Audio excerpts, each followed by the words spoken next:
they even used that line in the trailer. Yeah. Oh, yeah. I remember. That's like the big trailer. thing, yeah. Gosling is seen wearing a Ride the Lightning Metallica shirt through most of the his section, so I think that might have inspired him to say that.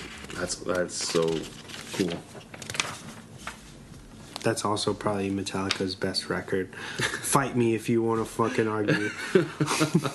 When Jason and AJ first meet in the cafeteria, Jason is eating an apple. In Gosling's section, there are a few scenes of which where he's also eating apples, and a scene in which Eva Mendes tells him she'd chew up apples for her son as a baby. Oh yeah. So it all comes full circle. Full circle. Mind blowing shit. Derek Cianfrance wrote the script based on the hometown of his wife, Shannon Plum. Mary Elizabeth Winstead auditioned for the role of Jennifer. Oh wow. Too. I think that's all I got, man. I want to bring up. I like the fact that the first time that that Gosling's character goes to rob a bank alone after why does he? Because he gets bailed out or he gets arrested for beating up coffee. Yeah, he swings at coffee and hurts him, and then he ends up getting arrested, and not for the bank robberies, but for domestic disturbance, and he gets put in jail, and his mechanic buddy has to bail him out. Yeah. And that's when it's like he's so frustrated. He's like, "Yo, I want to hit two banks at the same time in the same day." Yeah. One right after the other. Yeah. And he's like, I'll just open the cab as we're driving. He's like, I'll hit the next bank on the way, which is crazy. But I like the fact that the first time he goes out on his own, and you can tell that he's distraught from what happened, and he's trying to think of another way to make fast cash. And he goes into the bank, and right before he goes in, he gets off his bike and he reaches for his face, and he's like, oh fuck, I forgot the glasses. He forgets the glasses. He goes into a bank that has the glass that's so he can't get. So the bulletproof. They didn't scope out the bank before they had for their previous hits. So he's just going to the first bank that he sees, and he goes up there, and you see him walk in, and he's like, "Oh fuck!" He's like, "Oh fuck, fucking shit!" And then he gets up, he's like, "Oh, everybody, get down!" And then he's hanging over the glass, trying to scare them. Very amateur. Yeah, and then. I thought that was really cool just to see how it's like he kind of flounders without his buddy. Yeah. Like he was good because he had the backbone was his mechanic. Yeah, he's kind of planning everything out, and he was doing this on the fly, and you can see how shitty everything turned out because he ends up getting killed. At the end of this, he crashes his bike, his tire gets flat. Yeah. He can't start his bike when he tries to leave the bank. Yeah, when he should have left it running. Yeah, it stalls out. That's really cool. I like that whole scene until the point where he dies. That's really that scene stuck out for me the most. Yeah, definitely. Yeah, there's a super intense when they're doing the car chase. Mm-hmm. And you see it from the dash cam of the cop car when Gosling crashes into a barrier because his tire's flat. Yeah. And he gets up and the cop gets out to pursue him. Yeah. And he's he's a foot away from grabbing him. And he starts off again. He goes around he gets through the barrier and keeps going. Oh man, it fucking. I feel like your heart's racing at that point because you're like, exactly. What's he gonna do? Uh-huh. But, I guess you got to get out of here, right? Yeah, sorry, guys. Gotta run. We got, this is a little bit more shorter of an episode, but I think we covered everything that we pretty much needed to. Yes. I hope we entertained everyone that was listening. That's what we come here to do. Yes. All right, so thank you, James, for making it down to watch this movie with me and recording. Yes. Happy Friday, everybody. Yeah, enjoy your weekend. Yeah. Be safe. And what do we follow us on Instagram. Yeah. Yes. At _podcast. Yeah. What are we going to be talking about next week? Oh, it's a tough one. You got anything planned? Or maybe say something right now? Oh, yeah, it's tough.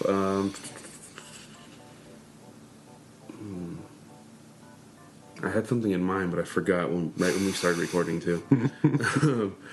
Oh man,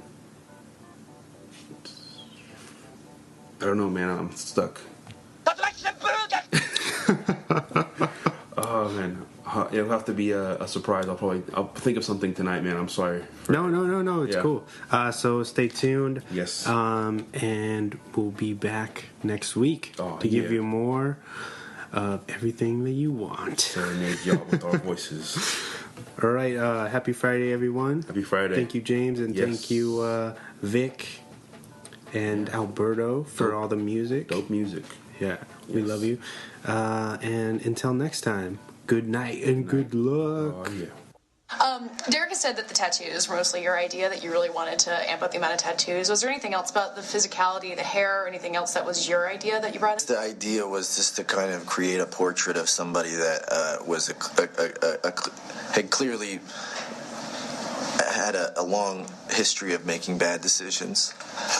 Like dyeing his hair platinum blonde. Yeah, and like having all these cheesy tattoos. The whole thing was he's in a basically some kind of motorcycle boy band. He's traveling on this low rent carnival circuit in the early '90s, and which I can't imagine it getting much worse than that. And then to sort of show up in this town and find out that he has a child, and it's like holding up a mirror and realizing this kind of like absurd joke that he's become, which is like all surface and without any depth or thought. You know? Well, the word's out there that you wanted the face tattoo and then regretted it because it was like, did it feel like overkill, or was it just a pain to have to do that in every single? No, it just felt like too much, and it was like distracting. And I said to Derek, like, I can't. This is I went too far. And he said, I'm sure that's how people who have face tattoos feel.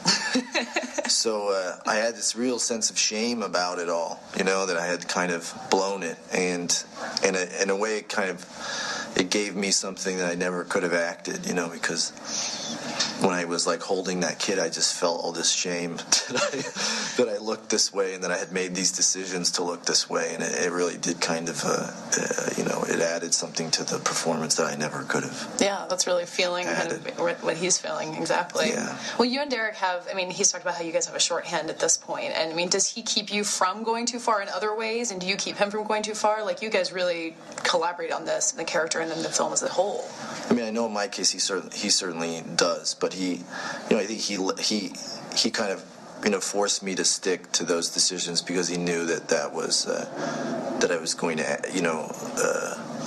like haunt me throughout the film, and that's sort of what the character was dealing with. It's the consequences of your actions, and so it was not without reason that he made me stick. So he knows the acting choices you're going to make kind of before you make them.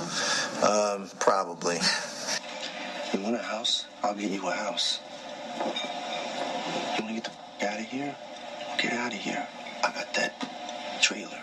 I'll get a truck. We'll hit the road. You pick a place you like, we'll stop. You don't want to be there. We're out of there.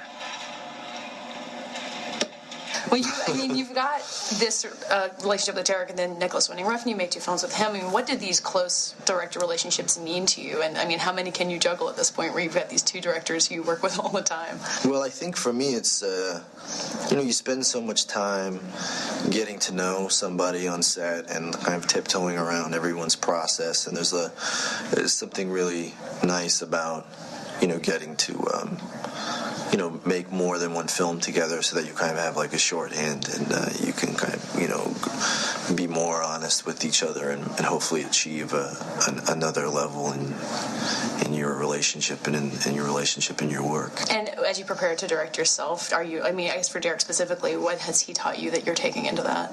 I'm only kind of realizing now, that I'm doing it, just how much, how hard it is to do what he does, which is like to make something, the amount of effort it takes for him to create something that feels so effortless is something that I never really understood as an actor. I knew the positive effects of that as an actor, it's like handing you your performance, but I didn't realize exactly how much work that was until recently. It's sort of like this movie is kind of like a directorial equivalent of a bank heist.